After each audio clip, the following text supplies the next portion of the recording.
Saya juga bisa mengerti apa yang dia ucapkan. Arti ini pronunciation kita sudah sangat-sangat lurus. Pak, kapan ide Bapak itu muncul, saya coba mengajarlah di bahasa Inggris gitu. Tentu ketika kita memutuskan untuk mengajar, kalau dia dengar R, dia dengar A, dia dengar B, dia sebut B. Tapi kalau dia tidak dengar apa-apa, atau gurunya mengucapkan sesuatu yang salah, yang keluar...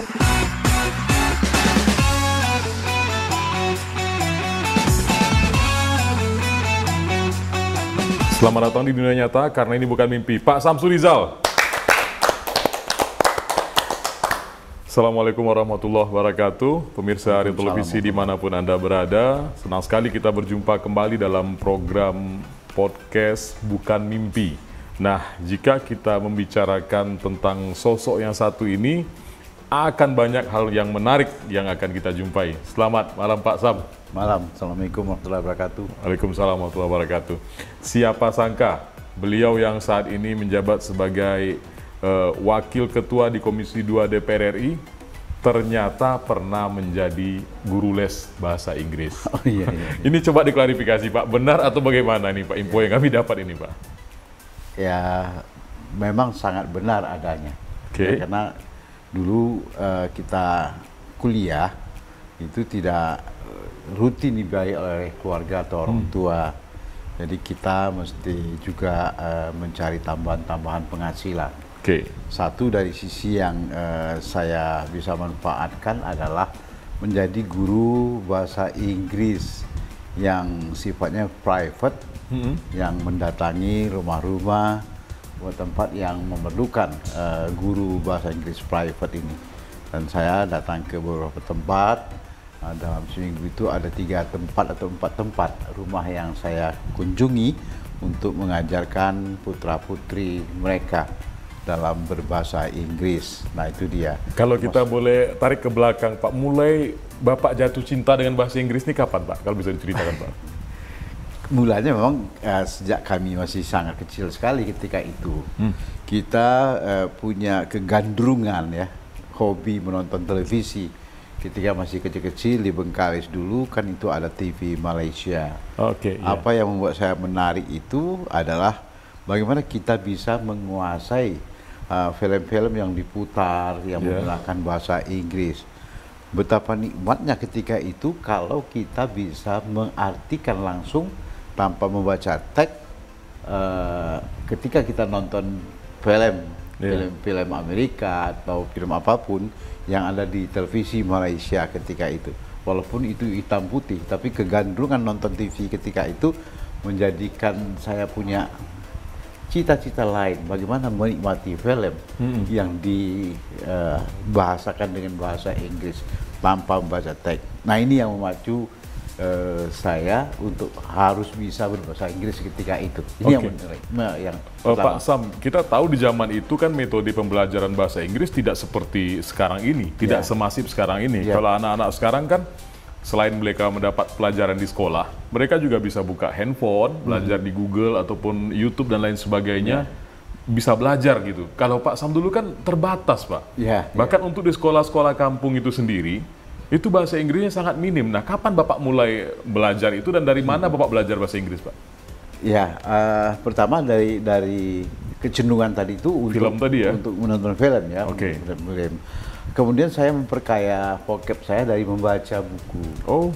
Jadi pertama kali saya harus tahu dulu vocabnya sebanyak mungkin dalam keseharian saya. Ini inisiatif sendiri, Pak? Inisiatif sendiri. Oke. Allah SWT yang membukakan keinginan saya untuk belajar keras dalam berbahasa Inggris itu. Saya perbanyak vocabulary ketika itu, Nah, baru saya coba memperbaiki pronunciation gitu ya, pengucapan yang benar.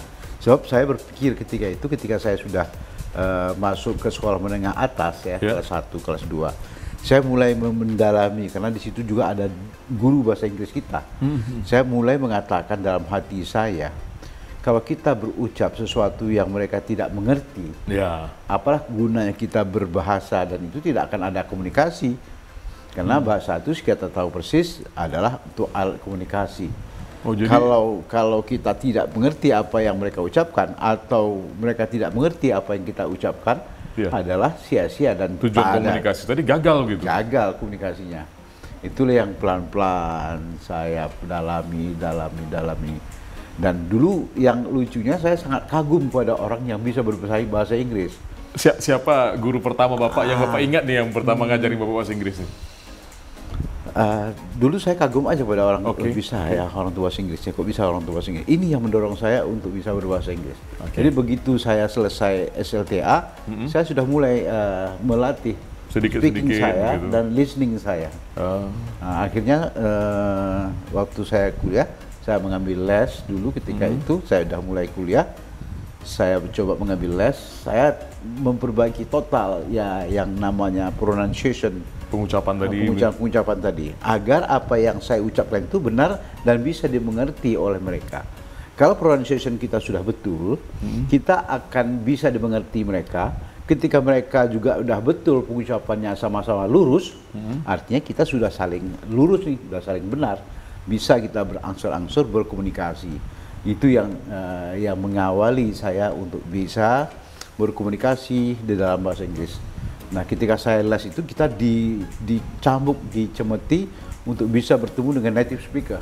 Waktu itu? Ya, waktu itu kan. Nah, dengan bule-bule kita kejar, kita buru, bisa.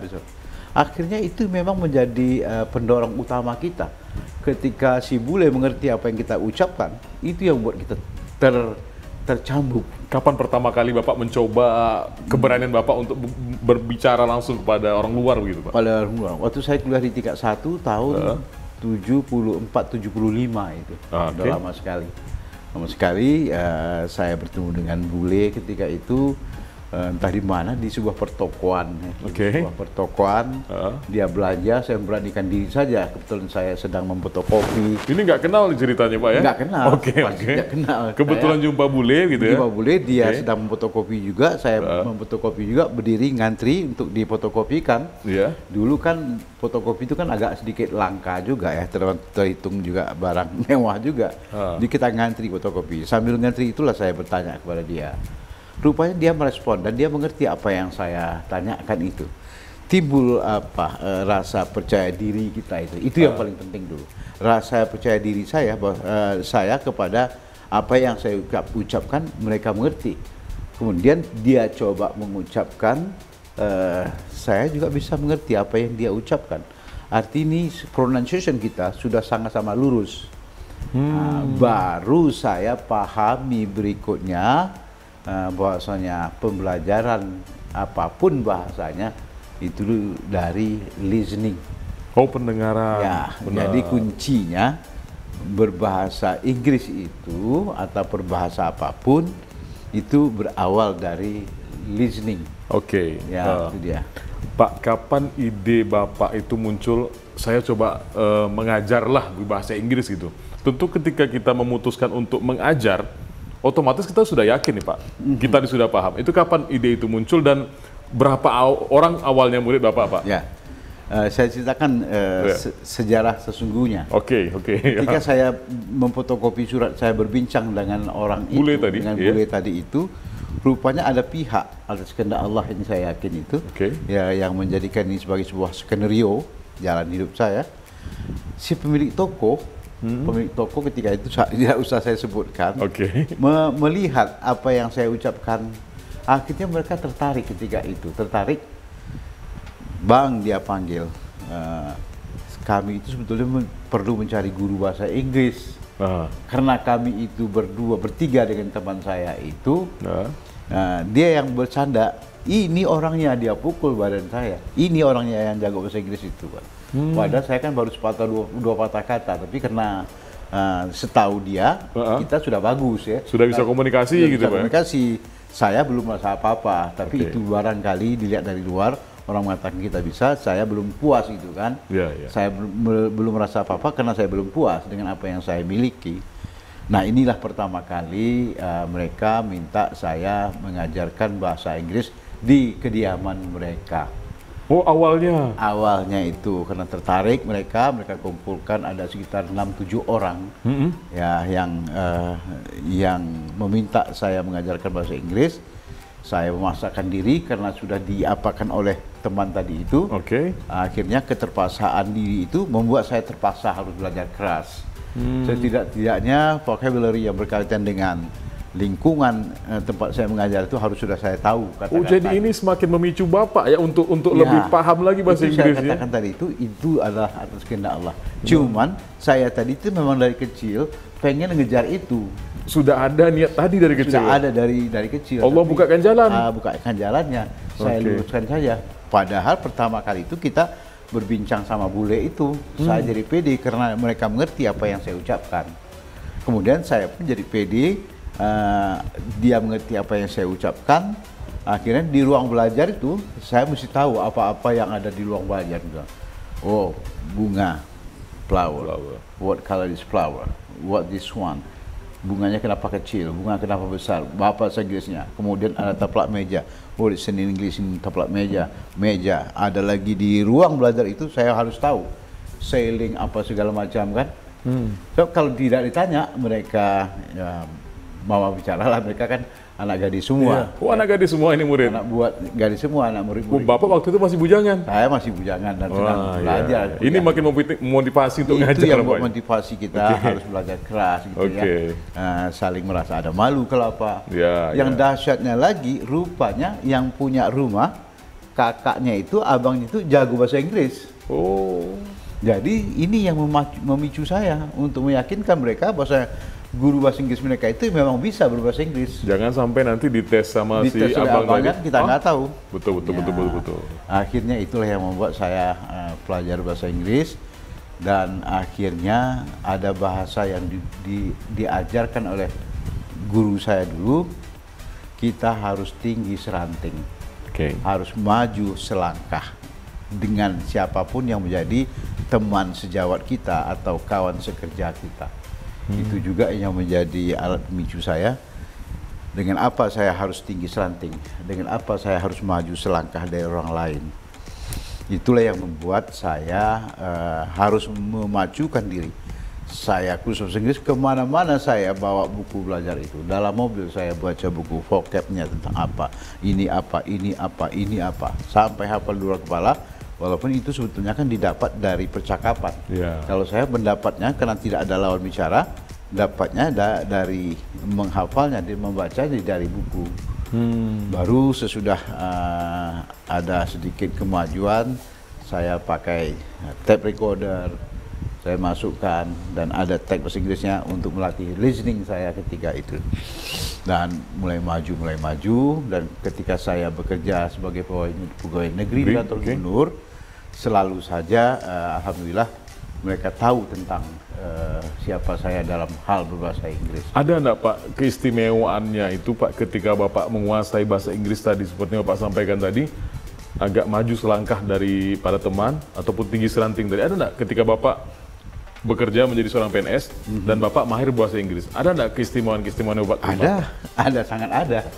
Contohnya seperti apa Pak? Contohnya ketika ada undangan permintaan pembelajaran misalnya kan, dari New Zealand agar dikirimkan, kantor gubernur mengirimkan pegawai untuk bisa ikut training tentang misalnya urban financial management, ya, tentang ekonomi daerah-daerah perkotaan gitu kan. Jadi waktu itu ya Pak Rifai ataupun almarhum ataupun Pak itu yang menjadi asisten itu, yang bisa berangkat ini hanya Samsul Rizal, yang berangkat ini hanya Samsul Rizal, yang bisa memenuhi ini hanya Samsul Rizal. Artinya ketika itu di kantor gubernur, terus yang saya katakan, saya berani mengatakan di depan publik merah ini, ya, depan publik ini, diletakkan jari 5 untuk mencari orang yang bisa berbahasa Inggris di kantor gubernur itu nggak habis 5 jari ini. Di saat itu, Pak ya? Di saat itu. Di saat itu tidak habis jari ini untuk mencari orang yang bisa berkomunikasi dengan bahasa Inggris itu. Apakah bahasa Inggris ini termasuk salah satu prestasi yang mendongkrak karir Bapak, kan? Termasuk pasti. Artinya setiap saat ada kesempatan untuk bersekolah ke luar negeri, saya selalu dipilih oleh mereka-mereka itu. Betul, Pak. Jadi kemana saja Bapak sudah sampai bersekolah? Yang Pak? menggunakan kesempatan itu, misalnya saya belajar di Amerika tadi yang dikatakan oleh siapa tadi itu mengenai sesuatu tadi itu, reinventing government, itu khususnya di Amerika saya belajar di sana. Oh, Mr. John tadi ya? Ya, Mr. John itu mengatakannya reinventing government. Waktu itu presidennya Presiden Bill Clinton, vice presidennya Al Gore ketika itu. Si Al Gore ini yang memberikan pendalaman di Amerika Serikat itu apa itu reinventing government. Kalau kita terjemahkan, menemukan kembali konsep pelaksanaan penyelenggaraan pemerintahan di Amerika itu. Oh, jadi Bapak belajar itu langsung di Amerika? Di Amerikanya. Jadi kita pahami betul itu. Dan kesempatan-kesempatan seperti itu yang diperintahkan saudara Samsudal agar diikuti. Diskusi seperti itu aja. Berangkat saya, misalnya belajar lagi ke New Zealand, saudara Samsudal agar diikuti. Berangkat. Belajar juga di New Zealand. Di New Zealand Bapak belajar apa Pak waktu itu, Pak? Kalau tadi Amerika saya katakan saya belajar reinventing government. Okay. Kemudian di New Zealand itu urban financial management tadi itu. Oh, jadi masalah pembangunan ekonomi perkotaan ya, bagaimana kota. Kemudian saya dikirim lagi ke Prancis, banyak juga ke negara ke Inggris soal ketika itu tahun 98 tentang otonomi daerah. Negara mana yang paling bagus penyelenggaraan otonomi daerah ketika itu, yang memberikan penyerahan kekuasaan itu kepada pemerintahan kabupaten atau provinsi. Itu pernah menjadi debat yang lama di Kementerian Dalam Negeri. Nah, itu kita dimintakan mencarikan bahan informasi berkenaan dengan itu. Oke. Ya, itu contoh-contoh pemanfaatan bahasa Inggris yang saya dapati dari pembelajaran dengan diri sendiri gitu. Oke, Pak, boleh dikatakan ataupun bisa dikatakan tidak banyak kepala daerah di Riau yang paham bahasa Inggris. Nah, Bapak waktu itu menjabat sebagai Bupati Bengkalis selama 2 periode. Dan Bapak begitu konsen di bidang pendidikan, khususnya bahasa Inggris. Kita tahu bahwasanya khusus di daerah-daerah, untuk daerah-daerah tertentu, itu kan pembelajaran bahasa Inggris belum seperti saat ini, Pak. Ditambah di waktu itu kan internet belum semasif sekarang seperti sekarang ini. Ada enggak hal-hal yang Bapak lakukan agar putra-putri Bengkalis di zaman itu bisa mengerti dan paham bahasa Inggris? Ada, sangat ada. Bisa diceritakan, Pak? Ya, saya bisa ceritakan itu ketika saya melakukan kajian-kajian ke beberapa sekolah. Sepertinya anak-anak murid kita itu tidak pandai berbahasa Inggris. Apa sebabnya ini? Dan coba kita teliti. Itu awal-awal Bapak jadi bupati? Nah, itu pada awal kita jadi bupati. Saya coba teliti, saya coba dalami, dan coba tes di Selat Panjang. Saya kumpulkan semua guru bahasa Inggris yang ada di SMP, di SMA yang ada di Selat Panjang itu.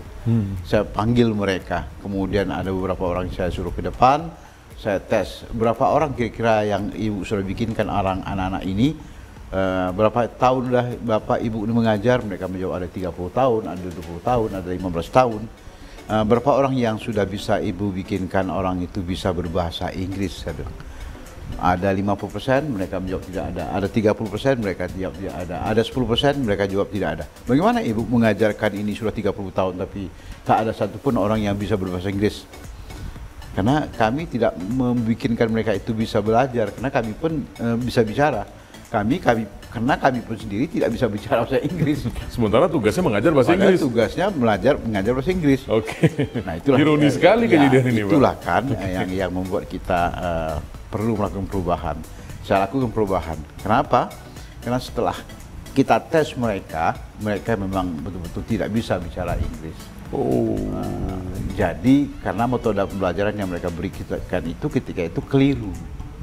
Contohnya seperti apa? Tidak bisa membuat anak-anak itu bisa berbahasa Inggris. Contohnya seperti mereka memulai pembelajaran bahasa Inggris itu dengan membaca, menulis di papan tulis dan mengenalkan huruf A, B, C. Anak-anak itu tahunya A, B, C saja, A, B, C, D, E, F. Begitu aja. Tapi tidak bisa mengerti dan tidak bisa ucapkan kata-kata yang diperlukan, kemudian tidak bisa mereka dengar dan mengucap apa yang didengar oleh orang sebelumnya. Jadi oleh karena itu saya coba tes gurunya begitu dengan bahasa saya seperti ini. Ibu, bapak punya anak, punya berapa tahun dia bisa ngomong? 2,5 tahun. Ada yang 2 tahun, ada yang 3 tahun. Kalau begitu, apa yang bisa membuat mereka itu bisa bicara? Nah, mereka ibu-ibu guru itu, bapak guru itu nggak bisa menjawab. Saya bilang, saya jelas saja. Mereka bicara awalnya dari listening, saya bilang begitu. Mendengar ya? Dari pendengaran dari pertama kali. Ini yang tidak dipahami oleh guru bahasa Inggris. Betul. Dia mengatakan guru bahasa Inggris itu bahwasanya bicara itu mulai dari mulut. Padahal tidak begitu. Mulut ini hanyalah mengulang dari apa yang ia dengar. Betul. Nah, itu yang tidak dapat diterima dan tidak dimengerti oleh guru itu ketika itu.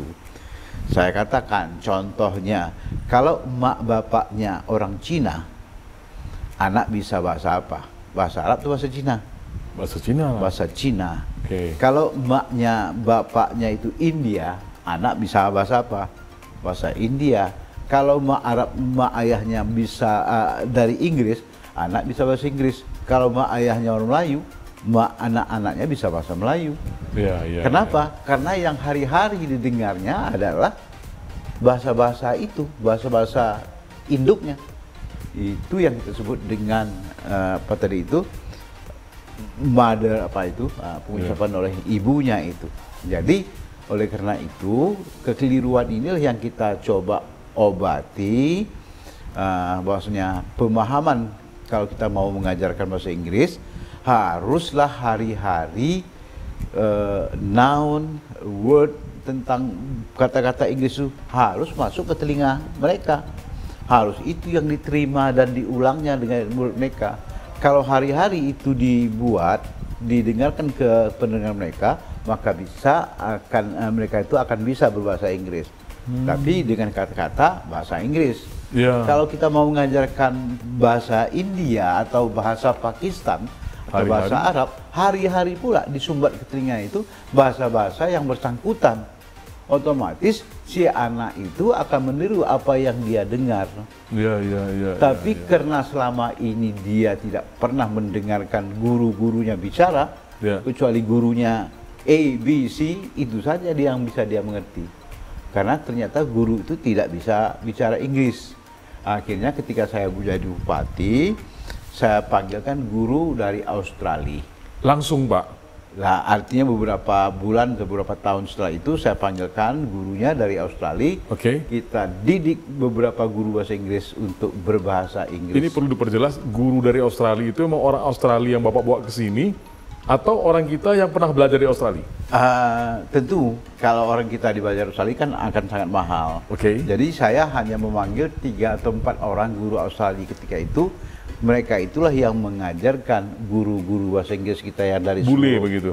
Bule tadi itu kita bawakan ke Bengkalis, mengajar bahasa Inggris kepada guru-guru bahasa Inggris kita.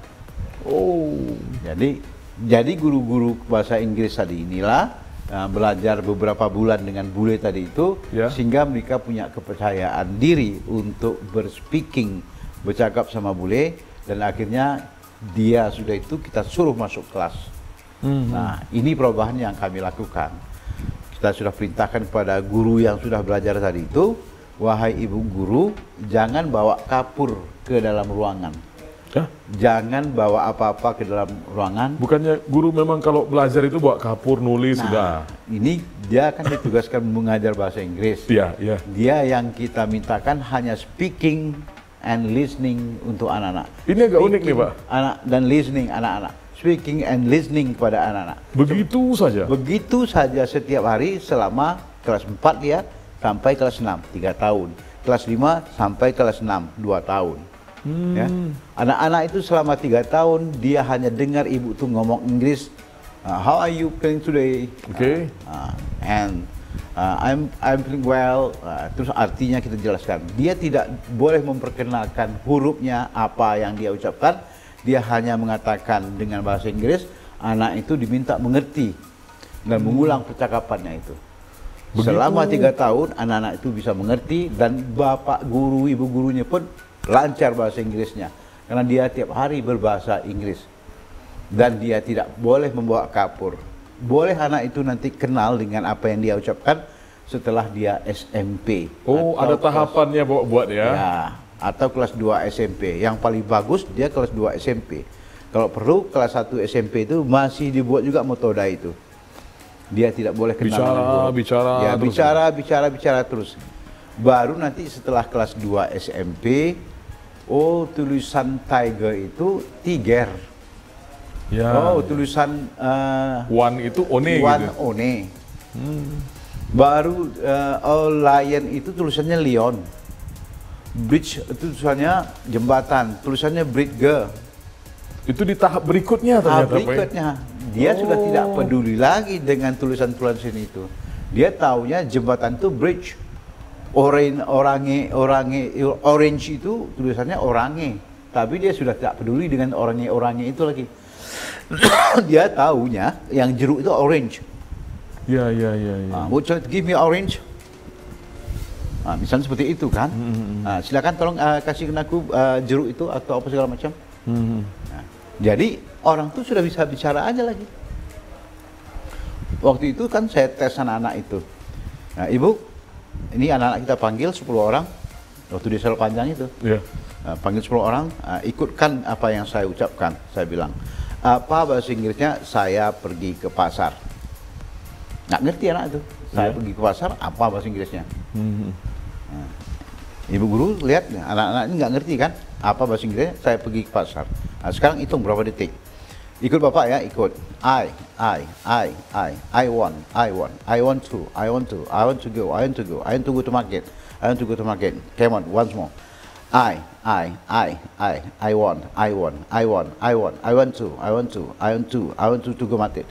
to go to market. Saya pergi ke pasar, apa Inggrisnya? I want to go to market, kata anak itu. Berapa detik, Bu? Ada 10 menit, dia bilang gitu. Kenapa dia bisa mengulang? Karena dia menggunakan telinganya. Dia dengar, kemudian dia ulang dengan mulutnya. Ini bahasa kita, ketika anak-anak bisa atau orang-orang bisa merinci apa yang dia dengar, itulah dia bahasa dan itulah dia pembelajaran bahasa. Ya, jadi sekarang ini bagaimana kita mengajarkan anak-anak itu bisa merinci apa yang ia dengar dengan ucapan, merincinya dengan ucapan. Kalau dia dengar dia dengar A, dia dengar B, dia sebut B. Tapi kalau dia tidak dengar apa-apa atau gurunya mengucapkan sesuatu yang salah, yang keluar dari mulut dia salah juga. Setelah Bapak terapkan pola ini, ada nggak perubahan yang mendasar di Bengkalis zaman itu, Pak? Khusus di bidang bahasa Inggris, Pak? Saya tidak pula cek sampai sejauh itu karena kesibukan ya pekerjaan sebagai seorang bupati, saya kira ya. Oke. Tapi pola ini tetap masih berjalan, Pak ya? Berjalan, pola ini berjalan dan itu diakui oleh guru-gurunya. Karena guru itu jadi senang karena mereka pun bisa berbahasa sesudah itu. Oke, kemudian Bapak sekarang menjabat sebagai anggota DPR RI.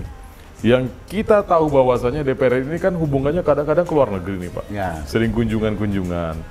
Nah, di antara teman-teman lainnya kan Bapak paham bahasa Inggris. Gimana, Pak? Ada nggak cerita-cerita menarik nih, Pak? Tapi ya nggak enak juga kita bercerita. Iya, oke. Ya, karena ya seperti baru-baru ini kita ke Poland, baru ini kita juga ke misalnya ke Ceko.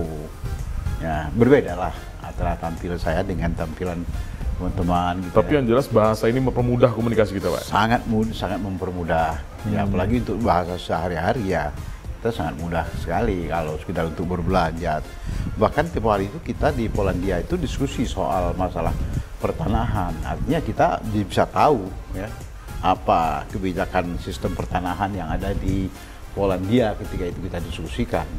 Dan tidak banyak orang yang ngomong ketika itu, hanya beberapa orang, hanya 2-3 orang ketika itu yang bisa berkomunikasi. Ya, kita sebut satu di antaranya misalnya Mardani Alisera itu bagus gitu ya. Nah, dia pun mengatakan, oh nggak sangka ini kita di sini ada beberapa orang bisa berbahasa Inggris. Bahkan dia mengatakan, ini P3 kayaknya lebih banyak daripada PKS yang bisa berbahasa Inggris, katanya gitu kan. Karena ada Pak Asrul Sani dan saya ketika itu.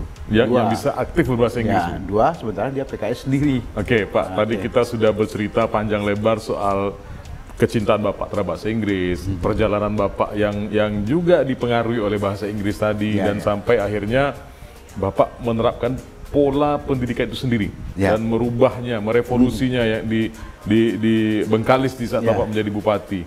Di segmen terakhir ini, Pak, kita mau challenge Bapak lah nih. Bapak kasih penutupan ke pemirsa, tapi dengan bahasa Inggris.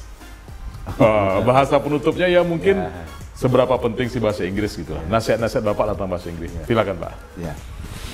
Tapi dengan bahasa Inggris gitu kan. Okay. Ladies and gentlemen, I would like to say to you that English is very important for us because English we can do anything in Indonesia, also in abroad, also at that time. We can discuss something what we can do in Indonesia and what we cannot do in Indonesia.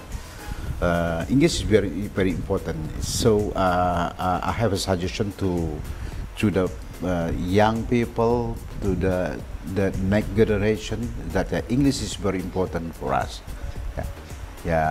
Besides, also we have understand that